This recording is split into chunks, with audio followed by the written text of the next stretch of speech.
So today I want to talk about nutrition of a calorie deficit and a calorie surplus. A lot of people, have a lot of misconceptions with gaining weight and losing weight, and they don't really take into account calories. It's all about calories in and calories out. So the important factor to know is that a calorie deficit is eating less calories than your body burns per day, and eating in a calorie surplus is eating more calories than your body burns per day. So the best way to be in a surplus or a deficit, first for a deficit, a deficit is for when you're trying to lose weight. You're trying to lose body fat. Maybe trying to get that summer body. Summer's coming soon. So, get yourself into a deficit. And a calorie surplus is basically, you're trying to put on some muscle. You're trying to put on some size. And so here's what I'm going to say, okay? Go online right now. Go on to any calorie, just Google calorie tracker, maintenance calorie tracker. Calculate your maintenance calories. So what you're going to do is you're going to input your height and your weight in there, and it's going to shoot you a number for your daily caloric, intake. And what you're going to do from there is you're going to figure out, thinking about what I just said, do you want to put muscle on or do you want to lose some fat? Do you want to lose weight or gain weight is pretty much what it is. And you're going to take your maintenance calories, and for a deficit, you're going to deduct. What I would recommend is about deducting 300 to 400 calories. And then for a surplus, I would add 300 to 400 calories. And now here's where it gets kind of hard to interpret and kind of say, but I'm going to try to make it as clear as I can, okay?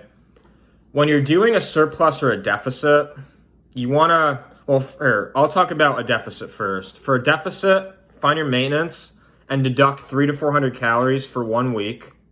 Just deduct 300 to 400 for 1 week. Track your weight. And if you lose about a pound per week, that's good. And then you're going to keep going. And then you're just going to keep deducting the same amount of calories until you stop losing weight. Okay? And when you stop losing weight, then you're going to ask yourself, well, do I want to keep losing weight or am I happy with this body weight? If you want to keep losing weight, then you're going to be at that new maintenance. And then you're going to keep deducting 300 to 400 and keep deducting until you reach a body weight that you're happy with.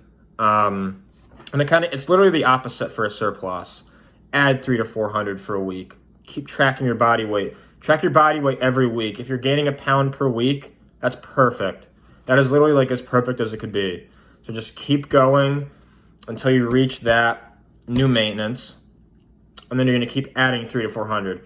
It's very, very hard to explain, but once you understand it, it can become pretty self-explanatory. Now, what are some good foods? Now, it really all depends on what kind of foods you enjoy, right? I mean, I can give you a whole list, but, if you don't like food, because it's very, very, it would be very, very narrow of me to just give you a list of foods, because there's so many healthy foods. There's so many foods that you could do to be in either one of these, right? I would recommend eating clean for both of these. Eating high protein, moderate carbohydrates, and low fat. I would recommend that for both of these. Obviously, to be in a surplus, it's going to be a lot harder. For me, it's always a lot harder to gain weight, but what you're going to want to do is you're just going to want to eat a lot of protein, maintain your muscle mass with that. 1 gram of protein per pound of body weight. And, just track your calories, because what a lot of people do is they don't track their calories. So they'll end up becoming they might gain their weight will fluctuate way too much. And that is because you might go out to eat one night. You might have freaking 5,000 calories in that dinner or that whole day, but your maintenance might be 2,500. So if I go from having 5,000 calories in a day to 2,000 to 3,000 to 4,000 to 6,000, you can understand where your body's going to be we're going to gain weight on this. But if you actually gauge your calories and you keep them constant each and every day, as close as you can. Obviously, 20 calories shy is not really going to make a difference.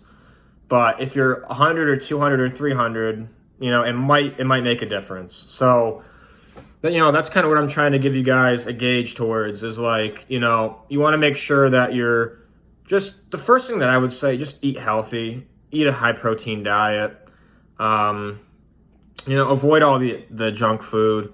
It's okay in moderation. Like I would say for me, like even right now, I'll have, one day out of the week, I'll have a cheat day.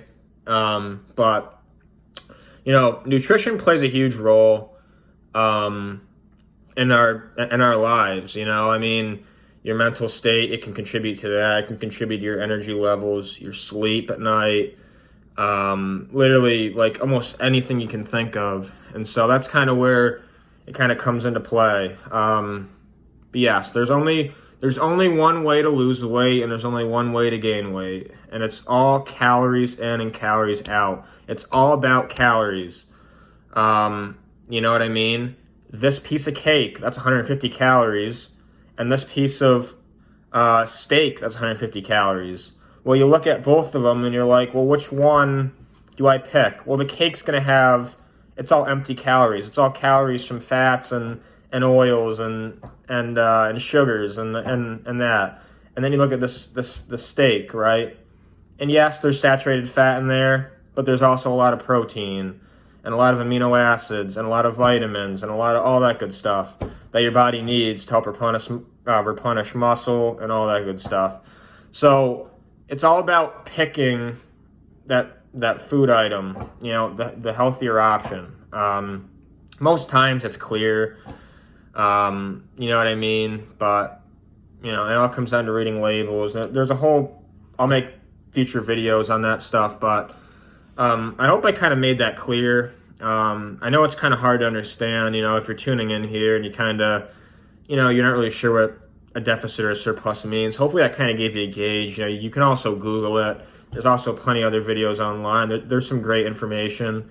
But yeah, I hope you guys enjoyed the video. More to come. It's my first one back, but see you later.